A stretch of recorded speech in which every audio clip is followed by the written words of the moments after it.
Allahu akbar, Allahu akbar.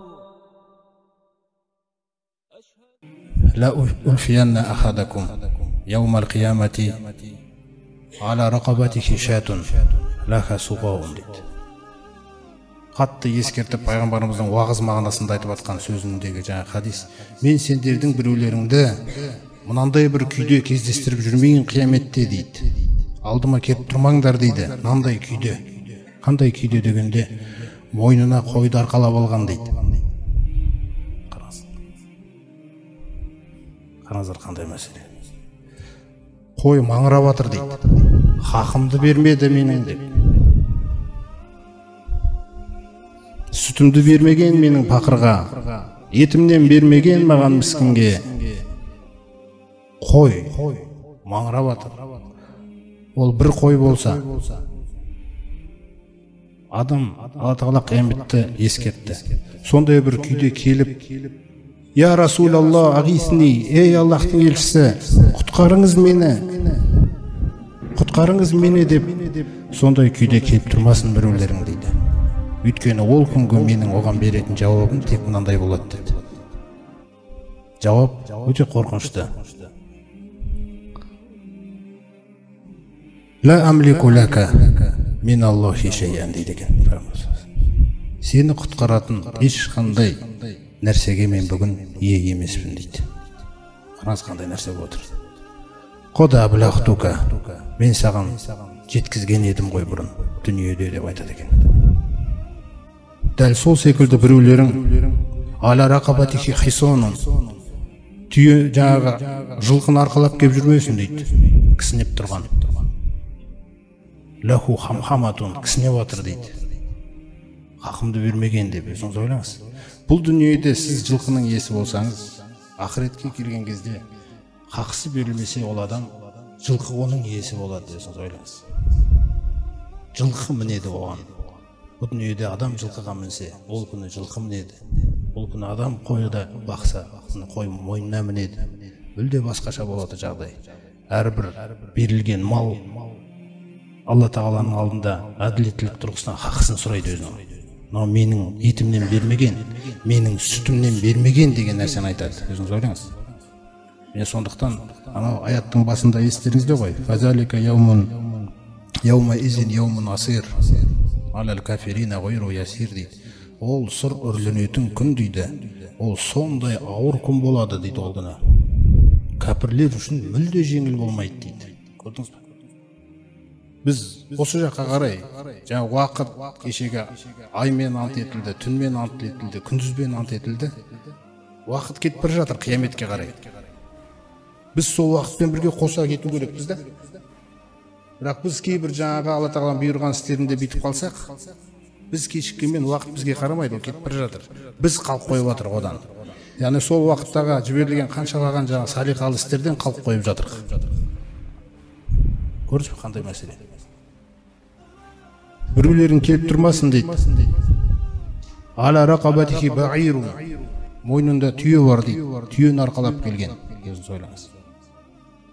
Ау аля рақабатихи руқаун, немесе мойнына маталарды арқалап келген дейді. Матаның да хақы берілмеген. Матаның құлы болған дегенде мағынада. Қараңыздар қандай нәрсе. Ау аля рақабатихи самитун, немесе мойнында алтын мен күмістерін арқалап келген дейді. Сосын барлығы маған айтады: ей Аллахтың елшісі, құтқарыңыз мені деп. Солардың әрқайсысына беретін жауабым: ла амлику лака мин Аллахи шайан. Алла тағаладан құтқаратын мен еш нәрсеге емеспін саған. Қода аблахтука, мен саған жеткізгенмін дүниеде деп айтады екен. Не бұл нақты жүзеге асатын оқиғалар, нақты жүзеге асатын құбылыстар. Осы нәрсені Алла тағала ескертіп жатыр. Әркім белгілі бір кәсіп қылған ісімен байлаулы болады дейді. Босатылмайды. Пайғамбарымыз саллаллаху алейхи айтады: қандай да бір адам 10 адамға жауапты болса дейді. Өзіңіз ойлаңыз. 10 адамға бастық болса, сол 10 адамын қоса алып келеді да қолды байлайды. Періштелер. Қимыл жоқ мүлде, ерік жоқ бастықта. кезіндегі өзі кабинетіне кіргізді ма кіргізбеді ма деген адамдар қасында тұр. Ойлаңызшы, қалай керісінше жасайды ада қияметте. Сосын солардан сұрайды, хақыңды берді ма деп. Ол не айтады ол күні?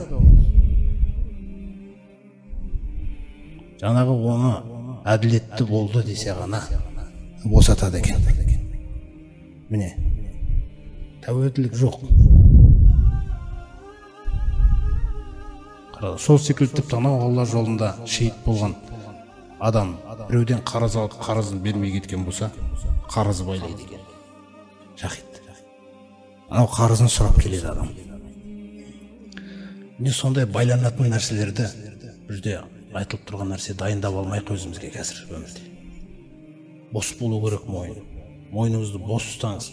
Ешкімнің хақысы кетіп жүрмесін сізде, әділетсіздік жасалған. Тезірек босатыңыз ол хақысын. Осы дүниеде шешпесеңдер дейді пайғамбарымыз саллаллаху алейхи ва саллям. Қияметте қиын болады дейді оны шешу. Өйткені қияметте төлеу тек қана амалыңмен төлейсің дейді. Басқа жоқ төлейтін нәрсе. Салих амалынан жұлып әкетеді деген. Міне, әрбір жан, әрбір адам ол күні тұтқыны болады, өзінің кәсіп қылған ісінің деп, сосын бізге үмітке есік ашып жатыр енді. Мына қиындықтан есік ашады қазір. Илля асхабал ямин дейді. Тек қана оң жақтағыларды айтпағанда дейді. Қараңызшы қандай нәрсе. Оң жақта тұратындарды айтпағанда түгел байлаулы болады дейді. Өте қиын жағдай. 50 мың жыл байланады ол. Өзіңіз ойлаңыз. Махшарда 50 мың жыл тұрғызады Алла Тағала. Өзіңіз ойлаңыз. Сонда оң жақтағыларға жаңағы зерлеп отырылғаннан кейін кімге оң жағынан кітабы келсе, берілсе, міне бақыт деген сол. Ана кісі секіргенде, қуанғанда дүниеде ешбір режиссер суреттеп бере алмайды қалай секіретін. Ананың қуанғанын «Ха-умуқрау китабия» деп айқайлайды екен сол махшарда. Оқыңдар менің кітабымды. Емтихан аяқталды. Оң жақтан берілді. Оң жаққа тұрғызады Алла Тағала. Сөйтіп әрқайсысын сөйтіп оң жақтағылар жиналып жатыр. Міне осы оң жақтағыларды айтпағанда әркім өзінің кәсіп қылған ісімен байланады дейді сол жерде. Тұтқыны болады. Есеп алынады.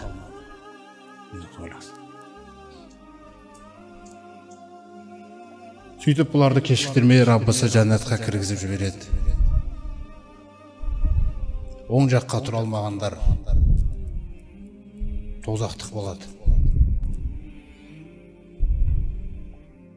Сосын Аллах Тағала Құранда келтіреді. Фи жәннатин. Осы оң жақтағылар жәннаттарда болады, бақшаларда. Раббылардың өздеріне уәде еткен бүкіл нығметімен танысып отыр. Әркімге өзінің патшалығы беріледі. Ойлаңыз, бұл жәннат дегенде бір бақшаның ішіне бүкіл адамды кіргізіп жіберу емес. Әркімге жеке патшалық. Өзіңіз ойлаңыз, патшалық. Оның ең кішкентай көлемі осы дүниенің онымен бірдей. Өзіңіз ойлаңыз. Бұл ең кішкентай көрінісі.